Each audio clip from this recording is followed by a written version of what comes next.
We need to talk about the things we see online, how easily a moment of so-called fun can spiral into something irreversible, especially when a so-called joke turns deadly, and the laughter is replaced by silence and regret.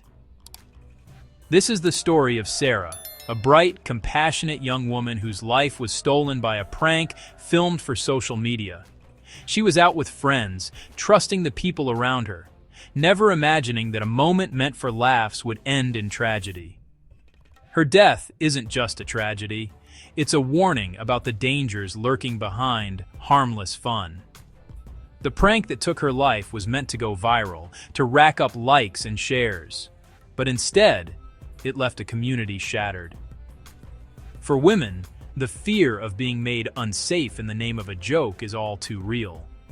The threat isn't just physical, it's the knowledge that your safety can be dismissed for someone else's entertainment. Sarah's story forces us to confront the line between humor and harm. What starts as a prank can escalate in seconds, leaving scars that last a lifetime. We'll look at what happened, why it happened, and what it says about our culture. A culture that rewards risk and shock value, often at the expense of empathy and safety. This isn't just about one video, it's about a pattern that normalizes violence against women as entertainment. The more outrageous the prank, the more attention it gets, and the more invisible the victims become. We owe it to Sarah, and to ourselves, to recognize these dangers and demand better. Her family and friends are left with memories and heartbreak, while the world scrolls on to the next viral moment. By understanding what led to her death, we can learn to spot the warning signs before it's too late.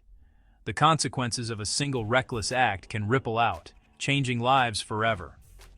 This is how we honor her memory, by refusing to let a woman's safety become a punchline. We can choose to speak up, to intervene, to say enough when we see something dangerous. Let's examine the forces that made this tragedy possible, the pressure to go viral, the lack of accountability, the culture that treats women's pain as entertainment.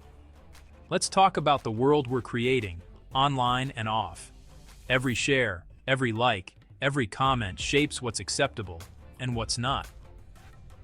Let's make sure this never happens again. We have the power to demand safer spaces, to hold each other accountable, and to protect those most at risk. Sarah's story is a call to action for all of us. A reminder that behind every viral video is a real person, and that our choices online can have consequences that last forever. The video surfaced on a popular app, quickly gaining traction as notifications flooded in and hashtags trended overnight. Titled, "Scaring My Girlfriend LOL," it was instantly picked up by the algorithm, racking up thousands of views within minutes. It began innocently, Sarah laughing, walking into her kitchen, just another day, another video for the internet to consume. But in a matter of seconds, the tone shifted dramatically. Her boyfriend, Mark, suddenly grabbed her from behind, his arm tightening around her neck as the camera kept rolling. Sarah's laughter dissolved into panic, her struggle painfully visible to anyone watching. The footage was raw and unfiltered, Mark's laughter echoing as Sarah's fear grew. In moments, Sarah went limp and collapsed, the prank spiraling into something irreversible. Mark nudged her, still convinced it was all part of the joke, unaware of the gravity of what had just happened. The video abruptly ended, but the horror it captured continued to ripple outward. Online, the initial wave of laughing emojis and lighthearted comments quickly gave way to shock, outrage, and disbelief. Influencers and news outlets began dissecting the footage, questioning how such a tragedy could unfold in real time.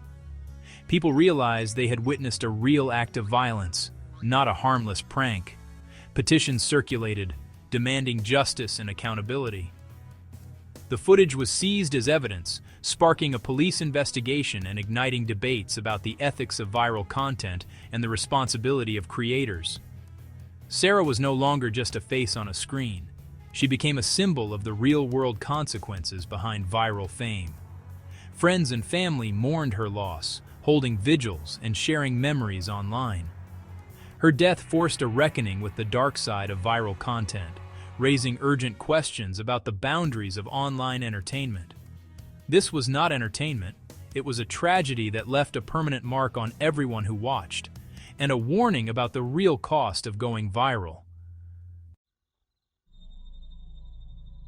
To truly understand why this prank turned fatal, we need to break down the footage frame by frame, with insight from experts in both medicine and law enforcement. Let's start with the timeline. In just under 20 seconds, everything changed. According to Dr. Patel, a trauma specialist, Mark's arm pressed against Sarah's neck, immediately restricting blood flow to her brain and cutting off her air supply. This wasn't a harmless prank. It was a chokehold. Officer Ramirez, a police trainer, confirms that this move can render someone unconscious in seconds and can be fatal if not released. Watch Sarah's hands clawing at Mark's arm. Experts point out these are instinctive survival responses, not part of any act. The camera remains steady, and Mark keeps laughing, missing the clear signs of panic. Psychologist Dr. Lee notes the disconnect between Mark's amusement and Sarah's visible terror. Experts agree. Mark saw Sarah as a prop for the prank, not a person in real danger. When Sarah collapses, Mark hesitates, still thinking she's faking.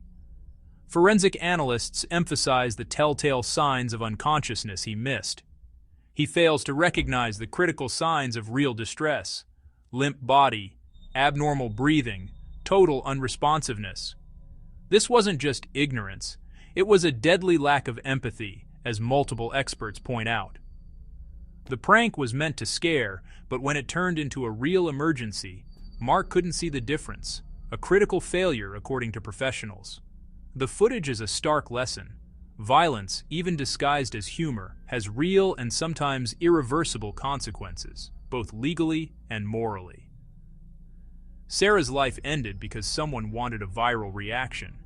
Experts warn that the pursuit of online fame can have tragic costs. The tragedy isn't just what happened, but that it was filmed and shared for laughs, a chilling example of the bystander effect, amplified by social media. We must recognize the danger in treating people's fear as entertainment. Experts urge us to intervene, not record. This was never a joke. The events of that night unfolded in a matter of minutes, but the buildup had started much earlier. Earlier that evening, Mark messaged his friends about the prank, hyping it up in their group chat. He set up his phone, rehearsed the setup, and waited for Sarah to come home. The video began at 7:16 p.m. Sarah entered the apartment, arms full of groceries, completely unaware of what was about to happen. Within seconds, Mark jumped out, executing the prank. In less than 30 seconds, Sarah collapsed, unconscious. Mark, confused and panicked, tried to wake her. He hesitated, thinking she was still playing along, and even tried calling her name repeatedly. Precious minutes slipped by as Mark desperately attempted to revive her, ignoring incoming messages from friends eager for updates. A neighbor, alarmed by the noise and Mark's frantic shouts, called 911 at 7:22 p.m. Paramedics arrived at 7:28 p.m. Mark tried to explain, his voice trembling, but it was already too late. Sarah was pronounced dead at the hospital.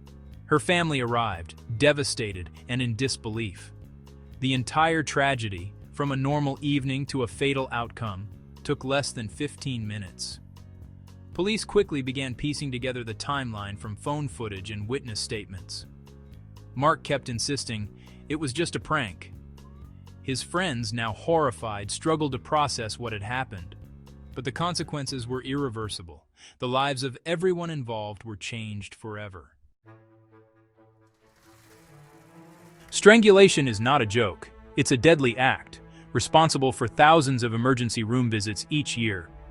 Just a few pounds of pressure on the neck can cut off blood flow to the brain. Experts warn that unconsciousness can occur in as little as 10 seconds. Unconsciousness can happen in seconds. Brain damage or death can follow in less than a minute. In fact, 1 in 4 women who experience intimate partner violence report being strangled. Often, there are no visible marks, making the danger easy to miss. Dr. Lisa Chen, a forensic pathologist, explains that internal injuries can be fatal even when the skin looks normal. Strangulation is a major red flag for future violence in relationships.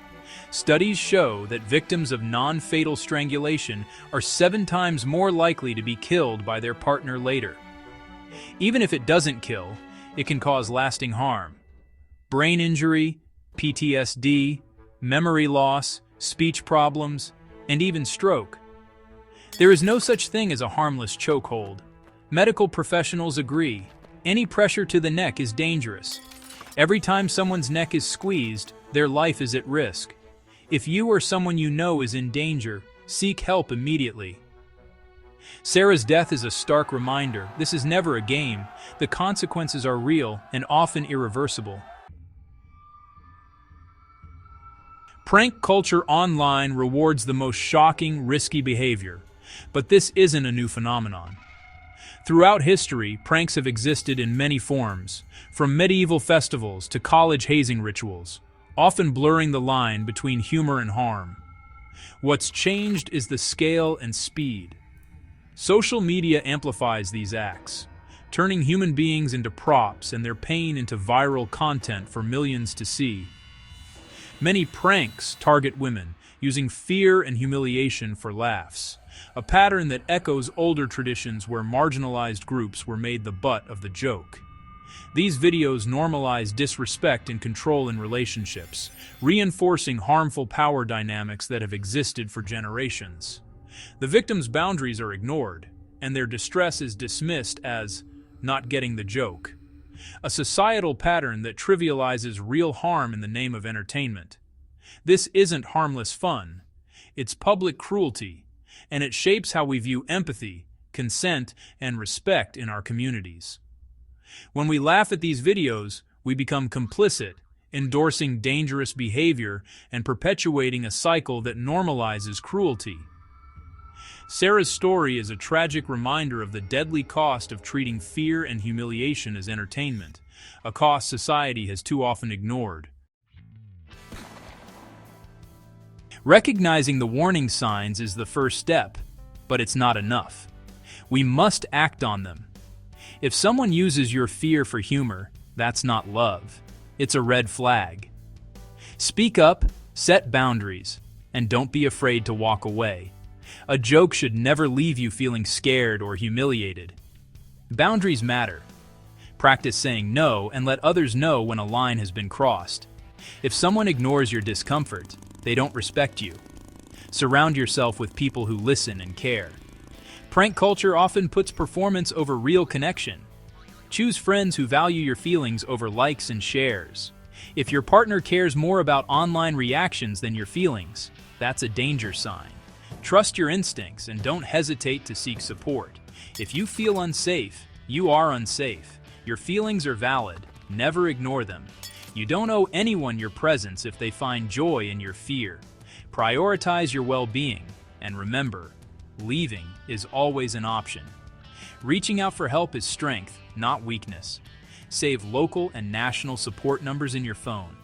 Talk to trusted friends, family, or a counselor.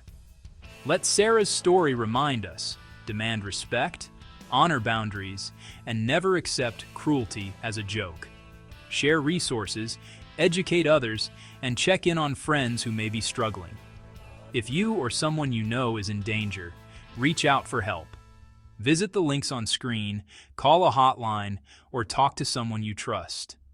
Together, we can break the cycle and create a culture of safety and respect. You are not alone.